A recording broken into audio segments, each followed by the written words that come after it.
Hey, it's Todd Hartley, and a quick tip for you that comes right out of one of my keynote speeches on how to engage the changing customer. Now, a lot of people may not realize there's a sea change happening in the way people engage with brands or products that they're interested in purchasing. And you should know that Google and YouTube recently announced that over 50% of their online visitors are coming from mobile devices. Now, this is never going to change. We're not going to take a step back. It's not going to eventually come back to over 50% being on desktop. So start putting that mobile user first and start thinking about how you can better engage them. Now, for those of you who still are non-believers that mobile is that big of a deal, Mobile Marketer reported in 2016, was really just right around the corner, that mobile search is going to generate 28 billion more search queries than desktop.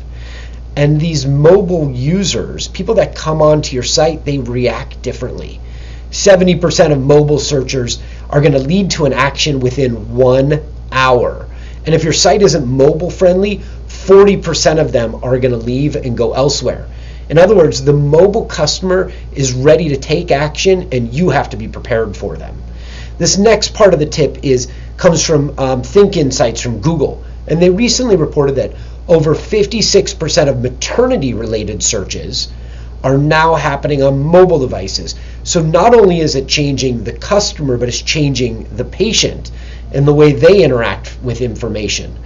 And if you don't think that the younger population that's on mobile devices is big enough for you to adjust your business model, you should know that millennials, and this came right out of the New York Times, millennials are now a larger group than baby boomers.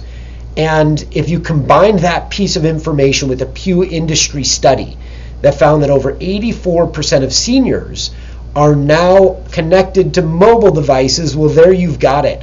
A huge audience of customers that are mobile first. And as a general rule of thumb, I've been telling my audiences for years to think mobily first. And one of the ways you do that is you start off with a mobile-friendly navigation. Maybe you've seen websites, and it's not coincidental that websites are going to this primary one-page website, primary landing page or home page, where there's where it's a long scrolling page, and you scroll up on that page, and it's got image and text, and then video, right? And the reason is we're all getting too old. Our eyes are fried from looking at our devices all day, and we don't like to read on mobile devices. Instead, we read big text and we watch video. So adjust for that ever-changing customer, and make sure your navigation is what I like to call a hamburger stack navigation. You've seen it before. I'm going to quickly draw it down. It looks like this. I call it the hamburger stack. And when you see one of these on your site, that's a navigation that's really designed for a mobile-first customer. You should have that in mind. So in the next episode, I'm going to give you something really valuable. It's entrepreneurial gold. It's a quick exercise. I'm going to teach you how to understand and discover the next great innovation in your business. I use it all the time here at WIREBUZZ. But until then, you can follow me on Twitter or connect up with me on LinkedIn.